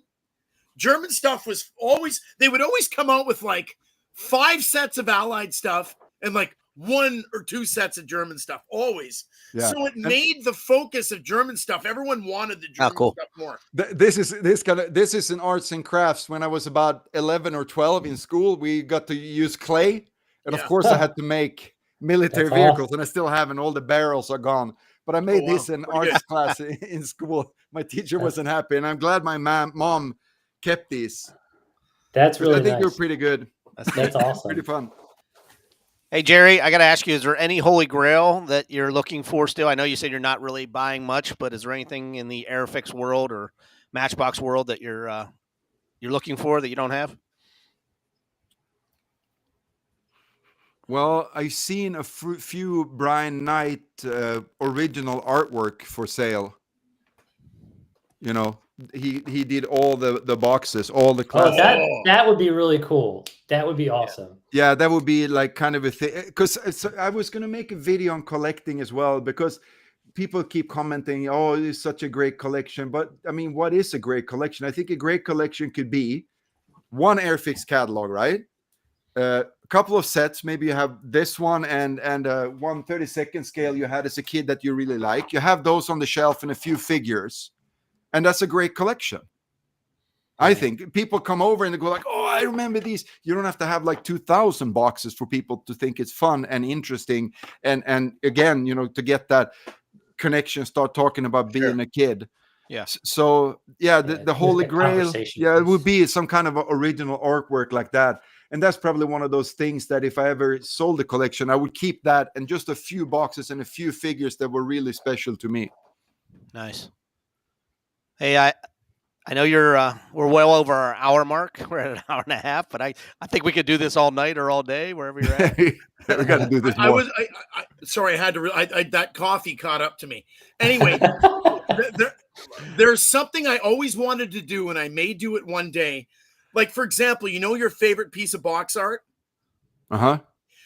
Take a really good high-res photograph of it, Uh-huh. and on the computer, you divide it up in many different squares. Uh-huh. Then you color photocopy each square into an 11 by 17, Uh-huh. and then you can make it like 8 feet by 12 feet as a giant piece of like what do you call it, wallpaper. Uh-huh. So you basically are blowing it up to 8 feet by 12 feet. But you would just take a part of the box, or No, you take the whole thing. Oh, okay, the whole divide thing. it up in a grid, and you print off each piece an 11 by 17 piece of paper. Yeah, Then larger. you put them all together like a tile to make a giant mural. I'm gonna get one box. I'm sure somebody's done it. Right? I've never seen anybody do it, and there's a lot of amazing box art for like model kits and stuff. Yeah. That's stunning. You could have like some club, like the Toy Soldier Club or something, and all the walls are like wallpapered with giant blow-ups of the artwork. You could take it to like a UPS or something, or even a Kinko's, and get like a large format printed version of it. You could do that. That'd be very expensive. It's better just to have wallpaper. It would be more huge version. expensive. You just have, if you're looking, it just depends on what you want to do with it. But You want like a quality these print, ones, or the early something. boxes, the 60s boxes, I think I didn't used to like these at all. But when I started collecting them, I started to really like the artwork on them. And the thing is, I really want to get some. I'm trying with AI. Once every 2 months, I try with AI to get them to fill in this part. Missing part. Oh, that's really funny. But it still can't do it though. So one of what's on these the days back? I'll get, because I What's think on- this somebody is really somewhere's pretty got the artwork. original, right? Flip it. What's on the other side? Somebody somewhere's got the original, right? Well, Yeah. it Yeah, I wouldn't thought be it was that similar. hard to hire an artist to match the style and fill it in. That's easy. That's an easy kill. Yeah, maybe. Yeah, It's just if- something when you were talking about that. I think the artwork is really pretty. I think it's James, very. you're a graphic designer. You I could know. maybe do Yeah, that. I'm sure I could figure out how to do that, but you would need the original source image or something similar. I mean, yeah, I've pieced together back before AI was a thing, right? Just finding like photographs and replacing arms and hands and pieces of suits and stuff. There's enough of him there that if you could find the suit like being worn by somebody or another illustration, you could easily fill it in. It is a shame that they cut that beautiful illustration out with that window, right? and you miss half of it. Yeah. For a future video, I'm going to redesign the new Airfix boxes because I don't think they're very interesting at all, and I want to try and give them like a more modern. Oh, you mean the red Modern boxes sentiment. or the white ones? The white boxes, yeah, where Yeah. the lettering is just white on the top with the black outline. It's really thin. I don't know. It doesn't get me excited. Like I don't like the boxes. The art's really And the diminished. glossy material as well. Yeah, they're It's glossy. when you pick it up, I mean, that's the first thing you pick up. If you pick up this box that's like a million years old, it's still solid. It feels good. If you're expecting there to be like a quality product in here. If you look at the new ones, the Airfix ones, you think, it's so terrible. They feel, they're really, and the photographs You know, on the back are really dark. So yeah, the idea will be to take some of my painted guys and put them on the back, but then just redesign this entire thing. Airfix official liked my recent video for the British infantry that I painted. I said, great, Jane. I was like, that's pretty cool. So like I got their attention. I was thinking maybe if I can redesign their boxes in a way that they like, maybe I can, finagle a freelance deal with them or something. Oh, that would be good. Again, Airfix has thought of it. It thinks now of its 132 legacy as kind of like a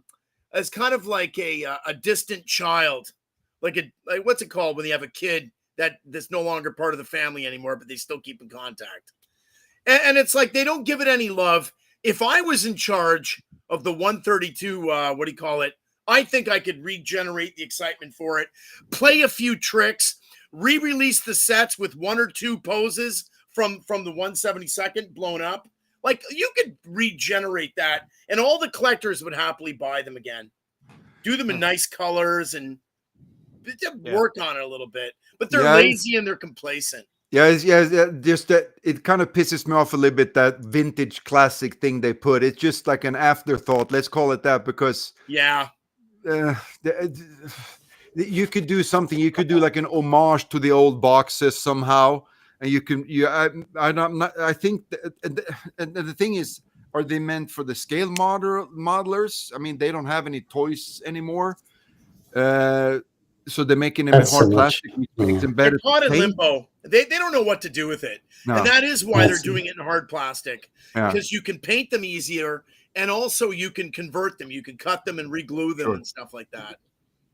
I was talking to some toy shop owners about that too. It's just toy soldiers in general. There's just no market for them right now. I think toy soldiers in general, like that aren't major IPs, are just not, especially like toy companies, like toy stores, it's all about like they're always chasing whatever's hot right now. Funko or whatever. Like whatever new movie comes out is what the major the major hobby store here in Toronto. It's very big. It's called Wheels and Wings. They've noticed a lot of young people are coming in now, but they're all making these hand dye. I forget the name of the company, but it's all kind of like these science fiction sort of robots. Model kits. Oh, Bandai stuff? Bandai, but it's a science fiction brand, and it's massive walls of maybe 50 or 60 or 100 different kits. But those are like the robot, the like Transformer. But I think because PewDiePie, he lives in Japan now, he collects some of those as well. And if you have 100 million followers and most of them are kids, if you show something like that, I mean, it's gonna make an impact, I think, on sales of certain toys. Yeah, well, Airfix, I think Airfix should sell Airfix off to someone else, and what I would do is I would bring Airfix back to life. I would re-stimulate by adding upgraded sets, like I said, add new poses to the things, even add some official new sets to the line. But keep the design I would love to get their 132 vehicles and add on some different turrets like the Panzer IV, give it a long barrel turret, things like that would make all the collectors buy the stuff again. Yeah. New cast, new colors. It needs love. And also somebody that believes in the brand. I saw a video on YouTube, a guy that got to visit the Hornby factory in England, and they had out in a warehouse on just pallets and some shelving, they had old casts. And I can't remember, I think it was in that video, they said about 10 years ago, when there was new management at Hornby, they actually threw away a lot of the old casts, the metal casts. I don't know if that was for toy soldiers or what it was, but they threw a lot of the old stuff away because they all knew that management thing, you know, with something. And remember the way the Italian infantry became very rare. Something legitimately bad happened to the mold. So that mold really is dead. Yeah. Same with the Type 2 Commandos, 1/72 scale. They got destroyed in a fire or damaged in a fire. And the same thing with Atlantic. I heard that Atlantic actually sold their molds to someone in Iraq. And since if it's the first or the second Iraq war, they can't find them. Yeah. We're in Iraq, all the Atlantic molds are lying around somewhere. When a mold is lost, it's one of the most tragic things in the world. It's like it's lost, it's done. Yeah. But I know where all of the Conti molds are for their 132 sets. You said that like factories by your house. Have a plan. British paratroopers. That I know I know where they are. Who's a good burglar? They're probably on the shelf behind you. Well, first of all, the tool is this big and it's solid metal, so nobody's going anywhere with these things. Okay. But I know where they are. They're in Windsor, Ontario. and it's my friend that owns the warehouse. Oh, okay. In the warehouse. He owns the molds now, apparently. Wow. I know. It's a big deal. I guess one day our next guest is going to be Richard Conte, and he's going to talk about that. Huh? Need to get him on the show. He's somebody I've always wanted to talk. I've spoken to him a few times on the phone. Once on the phone, and I think once couple times on Facebook.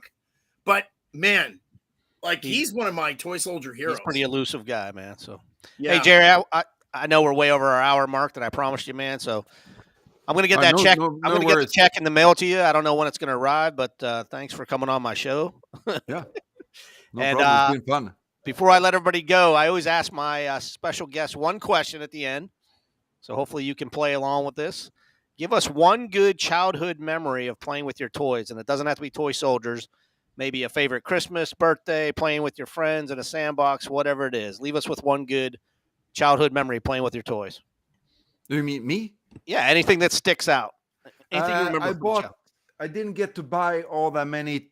I got to buy quite a few of the HO scale, but I didn't get to buy that many of the 1/32 scale. And the only one I can really remember buying the full set, I traded a lot with friends, of course. Yeah. Was the British Infantry Support Group. And we were down in the southern part of Sweden where I have family. And I had brought it with me. I think I had bought it in Gothenburg. I can still kind of see the shop in front of me. I've been looking for it on the internet every now and then. But I set it up at their house in the countryside out on the porch. So I set everything up.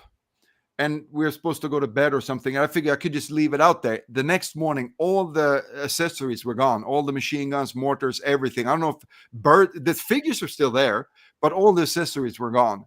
And that was trauma. Childhood and trauma. I have one more. It's actually a friend of mine. That's a bad memory. That's not a good memory. We had played with toy soldiers. And this cabinet here is the one that I had in my bedroom as a kid. Okay. It's actually a filing cabinet for those punch cards that my grandmother worked in that office. So I got that. I had that. And then my sister took it over and painted it. But this is actually in here. It's actually my original Britain's Timpo. Oh, wow. Everything like that. In here is my original Exene Castillos.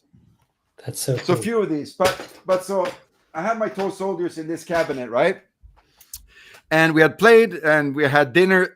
All of a sudden the doorbell rings, and his mom, my friend's mom, and she's really pissed. She said I stole a German machine gunner from her son. And you know, like you said, Christian, the machine gunners were the most expensive when trading and stuff. And he was a bit slow, or whatever you want to say. A great kid, and we had a lot of fun. But so we had to go through all my, and I felt really ashamed because I didn't steal. And so we went through, and you know, of course, with my German soldiers was his machine gunner. His mom was really, really mad, so he didn't get to play with me for several weeks after that because I stole his German machine gunner. Oh, she probably tore the house apart. It was willful. It was willful forgetfulness. Yeah, well, it's just, you know, when you're playing on the floor in your bedroom, and he's supposed to go home, and I'm supposed to have dinner. We start, you know, packing everything away. Yeah. Things happen, you know, a toy soldier here and there, but no, he was very upset and she was very upset. Oh. We did not play with dollar store knockoffs, though. Never. For us, we didn't even have them. Airfix, Matchbox, or Britain's Detail was kind of like the Rolls Royce of toy soldiers. To us, knockoffs were Timmy toys, man. Timmy was kind of a cheaper, not very accurate. The Vietnam era guys, they never had anybody to fight. Yeah. It's like, you know, and then they lacked regular firing poses too. You noticed. Yeah. Vietnam era. I bought some Mars from Ukraine. They make some Vietnam era figures, right? Mars. Because a company from China sent me this, a 134 scale Huey helicopter. Well, why? When you could buy 132 Hueys? I can't find any 132 remote millions. Control. There's millions. Remote control ones. It's very common. eBay, instantaneous 132 lots. Remote control. Oh, remote control. No, it's a remote control. I'm gonna fly it. Wow, it's so cool. That's cool. Yeah. Imagine having that as a kid, flying in. I'm gonna put my I have a little small action camera. I'm gonna put in the bottom. I'm gonna fly in. I have found a place that looks like a jungle. I'm gonna set the soldiers up. Find a Vietnamese family and fly it over their house. Yeah, right. Oh Hey, I want to thank all three of you guys for coming on the show today. I know it's been over an hour, but I appreciate you taking your Saturday or Saturday night, Jerry, in your case. Yep. And we got some people in the chat room. He's got nothing better to do. Got to get this group together again. Absolutely, man. Yep. We'll find a way to do it. This does count for my Toy Soldier Tuesday. I will not have a Toy Soldier Tuesday since we had a Toy Soldier Saturday. I will be on my way to Kentucky for the Kentuckiana show for G.I. Joe Kentuckiana 2025. So, guys, have a great week. Jerry, thanks again. James, Christian. James, don't sniff the paints. Don't eat the paint. Don't lick your brushes. Yeah, don't do that. Yeah, no kidding. Don't eat your paint. Don't. What was that stuff that glows on watches? The what was that Radion thing? Yeah. Radion. Yeah. Take care, guys. Have a good one. Thank you so much, Paul. Nice talking to everybody. Sorry about that.